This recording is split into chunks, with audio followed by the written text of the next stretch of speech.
सभी को उम्मीद करता हूँ कि आप अच्छे होंगे, स्वस्थ होंगे, मस्त होंगे, तंदुरुस्त होंगे। तो इकोनॉमिक सर्वे 2025-26 आ चुका है।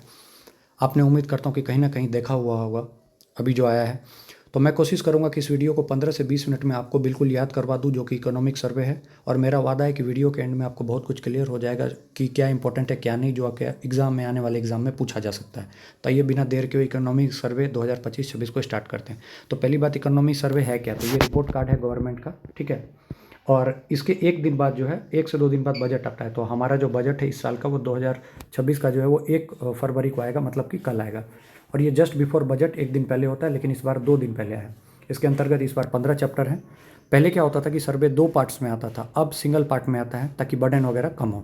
मेन रोल जो इसमें होता है वो चीफ इकोनॉमिक एडवाइज़र का होता है, जो अभी करंट में वी अनंत नागेश्वरन है। इस बार का थीम क्या है? तो पुशेस द ग्रोथ फ्रंटियर, ठीक है।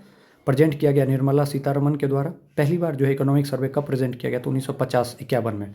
उसके बाद ये 64 तक तो बजट के साथ ही पेश होता था, फिर 1964 के बाद इसको सेपरेट कर दिया गया, बजट अलग, इकोनॉमिक सर्वे अलग। इकोनॉमिक सर्वे बजट से जस्ट पहले आता है, उसके जस्ट बाद बजट आता है। तो इकोनॉमिक सर्वे से आपको एक बजट की जानकारी, थोड़ा सा आइडिया लग जाएगा कि क्या हमने किया है क्या नहीं किया है। तो सबसे पहले अगर हम स्टार्ट करते तो आपको एक चीज़ याद रखना चाहिए कि अगर मैं ग्रोथ की बात करूँ और किसके रिस्पेक्ट में, तो वो जीडीपी के रिस्पेक्ट में होगा। ये चीज़ याद रखिएगा, ठीक है। तो स्टार्ट करते हैं। GDP growth at current prices कितना है इस बार? एक्सपेक्टेड है 6.8 से 7.2%। पिछली बार कितना था? 7.4, ठीक है। कंपेयर करते चलेंगे। Per capita net national income कितना था? 2.20 था 25-26, मतलब है एक्सपेक्टेड है। और 2.05 जो है 24-25 में, ठीक है। अब देखिए है क्या कि ये जो आया है डेटा, ये पूरे तरीके से अभी ख़त्म नहीं हुआ है, ठीक है। तो इसीलिए जो मतलब अभी चल रहा है इसमें कुछ भी चीज़, तो ये जब अगली बार आएगा तो ये पूरे तरीके से नेक्स्ट ईयर का आपको एक पूरा मैपिंग दे देगा, ठीक है। तो per capita net national income जो है वो 2.20 है 25-26 में, और 2.05 जो है सो पहले था 2024-25 में। एग्रीकल्चर में देखिएगा तो एग्रीकल्चर में जो है सो कम हुआ है, ठीक है। 3.1% की ग्रोथ है 25-26 में, और 4.6% ग्रोथ था अर्लियर। तो इसमें आप देख सकते हैं कि इसमें कम हुआ है। बाकी में आप देखिएगा तो सब में बढ़ा है, एग्रीकल्चर में कम है। इंडस्ट्री में पहले था 5.9, इस बार जो है 6.2% हुआ है। सर्विसेज में पहले 7.2 था, अब हुआ है 9.1। तो देखिए मैंने एकदम टू दी पॉइंट लिखा है, क्योंकि ग्राफ वगैरह आप अगर वहाँ देखिएगा तो आप कंफ्यूज होइएगा।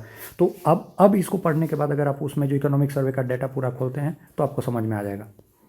फॉरेन एक्सचेंज पहले 668 यूएस बिलियन था, अब है 701 US billion.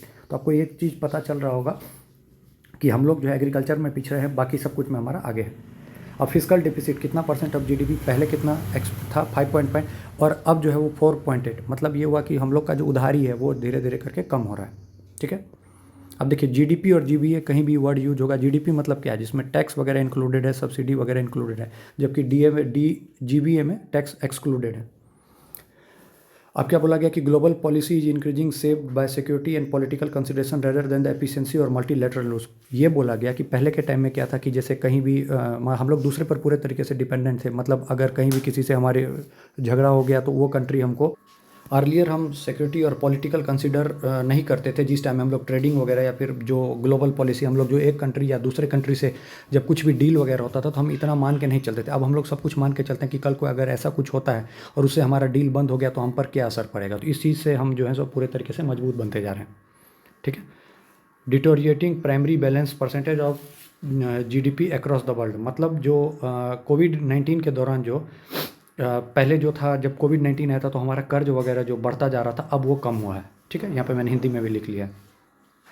Rising sovereign yield across the world, कर्ज और ब्याज दोनों जो है धीरे धीरे करके बढ़ रहा है। ये भी जो है सो मतलब ये ट्रेंड जो है सो चला आ रहा है, ठीक है। ये ओवरऑल मैं सारी कंट्री की और उसमें इंक्लूडिंग इंडिया की भी बात कर रहा हूँ, ठीक है। नॉमिनल जीडीपी जिसमें कि आप इन्फ्लेशन को इंक्लूड किए, वो कि उसकी वैल्यू कितनी है? तो 357.1, ठीक है। जीडीपी में आपका फॉर्मूला पता है, C+I+G+X-M। सी यहाँ पे क्या है? कंजम्पशन। तो याद रखिएगा कि कंजम्पशन और इन्वेस्टमेंट मिल के जो है सो पूरा एकदम 91% जो है इसको कवर कर रहा है। मतलब कंजम्पशन बहुत ज़्यादा बढ़ गया है, ठीक है। इन्वेस्टमेंट का शेयर में जो है 30% रोल है, और कंजम्पशन का 61.5। अगर ये दोनों को मिला दीजिएगा तो ओवरऑल 91% जो है सो वो कर लेते हैं, ठीक है। प्राइवेट फाइनल कंजम्पशन जो है वो मतलब जो उसकी जो ग्रोथ हुआ है 7.5%। तो अब टोटल कितना हो गया है जीडीपी का? 61.5।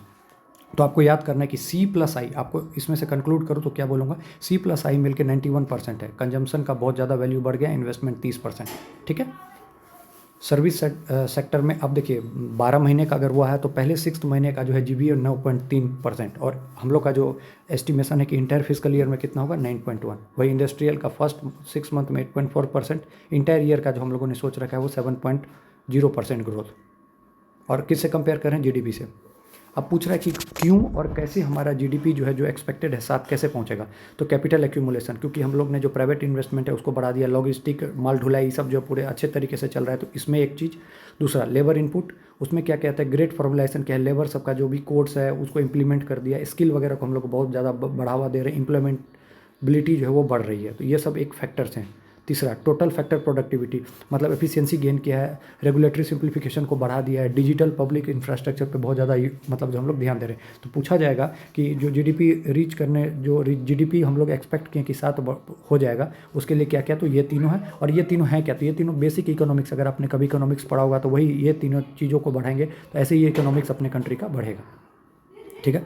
फिजिकल डेफिसिट कितना? 4.4%, रेवेन्यू डेफिसिट 1.5% और प्राइमरी डेफिसिट 0.8%। प्राइमरी डेफिसिट क्या होता है? तो फिजिकल डेफिसिट मतलब कितना राजकीय घाटा है, उसमें से इंटरेस्ट को घटाएंगे तो प्राइमरी डेफिसिट। ये तीनों याद रखिएगा डेटा, अब इसको आगे भी इसको एक्सप्लेन किया जाएगा। कैपिटल एक्सपेंडिचर, कितना सरकार का जो है खर्चा हुआ है इंफ्रास्ट्रक्चर पे, मशीन पे, इन सब पे, इंजीनियरिंग वगैरह जो वर्क होता है इन पे, तो ये है 3.2% ऑफ जीडीपी। सेंटर का रेवेन्यू रिसिप्ट जो है वो बढ़ा है, मतलब रेवेन्यू कलेक्शन की, पहले कितना कलेक्ट करता था अब कितना कलेक्ट करता है, तो पिछली बार से 11.6% जो है रेवेन्यू कलेक्शन बढ़ा है। डायरेक्ट टैक्स, जिसमें इनकम टैक्स रिटर्न आता है, पहले 6.9 करोड़ जो है सो इंडिविजुअल्स की बात है, इस बार 9.2 करोड़ की है, और इसमें इंक्रीमेंट कितना हुआ? 59% का। GST collection 17.4 lakh crore. Revenue expenditure पे सरकार ने रोक लगाया, मतलब पहले मुफ्त का चीज़ 13.6% जो है सो दिया जाता था, मतलब फंडिंग वगैरह, अब उसको कम करके 10.9%। ठीक है। हमारा जो फोकस है वो कैपिटल एक्सपेंडिचर पे, ना कि रेवेन्यू एक्सपेंडिचर के, ताकि हम लोग एसेट वगैरह को क्रिएट कर पाए। डेबिट टू जीडीपी रेशियो, मतलब सरकार का उधारी कम हुआ है, कितना से कम हुआ है? तो 7.1% से। डायरेक्ट टैक्स कलेक्शन, ठीक है, डायरेक्ट टैक्स कलेक्शन जो है वो ज़्यादा है इनडायरेक्ट टैक्स कलेक्शन से। डायरेक्ट टैक्स की वैल्यू 59%, इनडायरेक्ट की 41%। जीएसटी 2.0 रिफॉर्म, ठीक है, एक सेकेंड।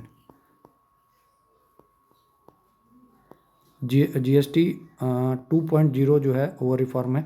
18% स्टैंडर्ड, मतलब 2 स्लैब में कर दिया गया था, आपको पता है। 18% स्टैंडर्ड, 5% मेरिट, और 40% जो लग्जरियस गुड्स पे लिया जाता है। कैपिटल एक्सपेंडिचर में ग्रोथ है 4% का। इंडिया का फाइनेंशियल सिस्टम डाइवर्सिफाइड है, इंक्लूसिव है, रिसाइलेंट है। देखिए जो भी वर्ड लिखा है सब बजट वो इकोनॉमिक सर्वे का ही उठा है, मैंने अपने वर्ड से कुछ भी नहीं लिखा है। ठीक है। जिसके तहत इंडिया का फाइनेंशियल सिस्टम कैसे मजबूत है, डाइवर्सिफाइड है, कुछ भी कितने भी तरह की प्रॉब्लम आई हम लोग बिल्कुल डट के खड़े रहे। उसका एग्जाम्पल ये है कि पीएम जन धन योजना जो पहले 55.02 करोड़ ओपन अकाउंट था, ठीक है, पहले अभी है, पहले कितना था? 33.63 करोड़। ठीक है। पीएम मुद्रा योजना ने जो है सो पहले 36.1 लाख करोड़ जो है डिसबर्स किया था, और अक्टूबर 2025 का डेटा देखिएगा तो 55.45 करोड़ जो है लोन अकाउंट अभी तक रजिस्टर हो चुके हैं। आरबीआई का इंक्लूसन इंडेक्स वैल्यू जो है वो बढ़ गया है, 67 हो गया है। ठीक है, मतलब बैंक से ज़्यादा लोग कनेक्ट हो रहे हैं, इसका मतलब कहने का ये है। ठीक है। बैंक एमएसएमई सेक्टर को बहुत ज़्यादा अब लोन दे रहा है, पहले कितना 13% को देता था, अब 21.8%।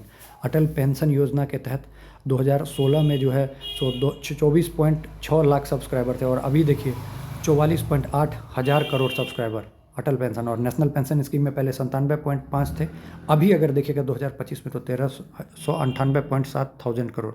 तो आप देख सकते हैं कि कितना ज़्यादा जो है सो ग्रोथ, मतलब इकोनॉमी जो है हमारा आगे की तरफ बढ़ रहा है। आरबीआई ने कंसोलिडेट किया है 9,000 एग्जिस्टिंग लॉ वगैरह को जो है सो, मतलब लॉ सबको एक जगह लेके आए, सिंगल जगह पे लेके आएंगे, ताकि ज़्यादा नियम कानून ना हो, एक ही जगह पे मेंशन हो, ताकि ईजियर हो। ठीक है। उसका सिक्योरिटी मार्केट कोड जो है, ये क्वेश्चन आपसे आ सकता है बीपीएससी में, इसको स्टार मार्क कीजिएगा। सिक्योरिटी मार्केट कोड जो है वो रिप्लेस किया है सीसीआरए, सेबी एक्ट, डिपॉजिटरी एक्ट को एक जगह लेके आ गया और क्रिएट किया है एक सिंगल फ्रेमवर्क में। वैसे इंश्योरेंस को जो है, इंश्योरेंस के लिए जो एक फ्रेमवर्क आ गया है जिसका नाम है सबकी बीमा सबकी रक्षा, 21 दिसंबर 2025 को लॉन्च किया है। इंडियाज का एक्सटर्नल परफॉर्मेंस जो है वो demonstrate strong resilience to the global shock, मतलब इतना भी वार वगैरह हुआ उसमें भी हम डट कर खड़े रहे, झुकेंगे नहीं। ठीक है, ऐसा मतलब याद रखने के लिए। ये कैसे पता चलेगा? क्योंकि इंडिया का एक्सपोर्ट जो है वो यूएसडी 825.3 बिलियन, और ये रिकॉर्ड है, इस बार का रिकॉर्ड तोड़ दिया, इसलिए पूछा जा सकता है। ग्रोथ पूछेगा एक्सपोर्ट का तो 6.1%। ठीक है।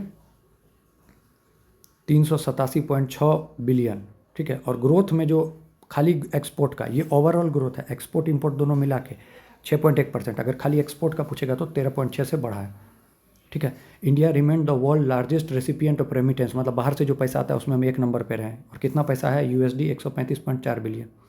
इंडिया का फॉरेन एक्सचेंज रिजर्व जो है वो USD में बहुत ज़्यादा बढ़ गया। कितना बढ़ा है? तो 701.4 बिलियन बढ़ा है, ठीक है। ट्रेड पार्टनरशिप डाइवर्सिफिकेशन की, ट्रेड वगैरह जो हम लोग कर रहे हैं उसमें इंडिया का रैंक 3rd है। ग्रीन फील्ड इन्वेस्टमेंट, देखिए ग्रीन फील्ड इन्वेस्टमेंट आपको बहुत जगह इस बार यूज होगा इकोनॉमिक सर्वे में। उसका मतलब है कि फर्स्ट टाइम जो हम लोग इन्वेस्ट कर रहे हैं उसमें इंडिया का रैंक 4th है।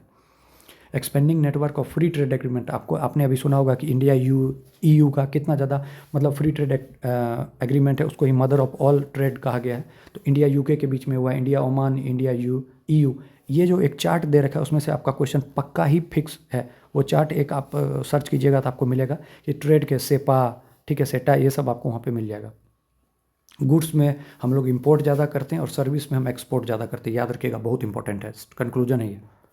Current account deficit 0.8% of GDP है, मतलब व्यापार वगैरह से जो हम लोग को घाटा लगता है, पहले ज़्यादा था, 1.3% घाटा था 2025 में, 26 में 0.8%। इंडिया लीड कर रहा है वर्ल्ड को ग्रीन फील्ड डिजिटल इन्वेस्टमेंट, अभी जो मैंने आपको बताया कि पहली बार जो इन्वेस्टमेंट है। रूरल इन्फ्लेशन डिक्लाइन किया है। Reduction of import duty on crude oil 20% से 10% हुआ है। कोर इन्फ्लेशन जो है वो 4.62% है। हेडलाइन इन्फ्लेशन हुआ, मतलब टोटल इन्फ्लेशन जो इकोनॉमी की है, ठीक है। और कोर इन्फ्लेशन में हेडलाइन में से फ्यूल, फूड, इन सबको जो जिसका वैल्यू चेंज होगा उसको कहते हैं कोर इन्फ्लेशन, तो उसकी वैल्यू 4.62 है। हेडलाइन इन्फ्लेशन याद रखिएगा, टोटल इन्फ्लेशन जो इकोनॉमी की होती है। इंडिया का हाईएस्ट रिडक्शन हुआ हेडलाइन इन्फ्लेशन में मेजर इकोनॉमीज़ में। एग्रीकल्चर में लाइव स्टॉक सेक्टर 195% का ग्रोथ हुआ है, फिश में 140% का। फूड ग्रेन प्रोडक्शन जो है 35,773 लाख मीट्रिक टन, जो कि बढ़ा है 254.3 पिछले साल से। हॉर्टिकल्चर में सबसे ज़्यादा ग्रोथ है, 362.08 मिलियन टन। PM किसान में 4.09 लाख करोड़ से ज़्यादा लोग जो है इसमें जुड़े हैं। एग्रीकल्चर सेक्टर में 4.7% ग्रोथ, क्रॉप में 4.1, लाइव स्टॉक में 6.1 और फिशिंग और एक्वाकल्चर में 7.2, ठीक है। तो उम्मीद करूंगा कि आपको समझ में आया होगा। ये मोर कोर पॉइंट है जहाँ से क्वेश्चन बनना जा सकता है। इसके अलावा थ्योरिटिकल पोर्शन है जहाँ से उतना कम पूछा नहीं जाता है। बाकी अब अगर आप इकोनॉमिक सर्वे एक बार पढ़ते हैं खुद से तो आपको समझ में आएगा। उम्मीद करूंगा कि ये वीडियो आपको बहुत ज़्यादा मदद पहुँचाएगी और आपके अपकमिंग एग्जाम में एक एक क्वेश्चन इसमें से आएंगे। तो सभी को बहुत बहुत धन्यवाद सुनने के लिए। Thank you, all the best, God bless you.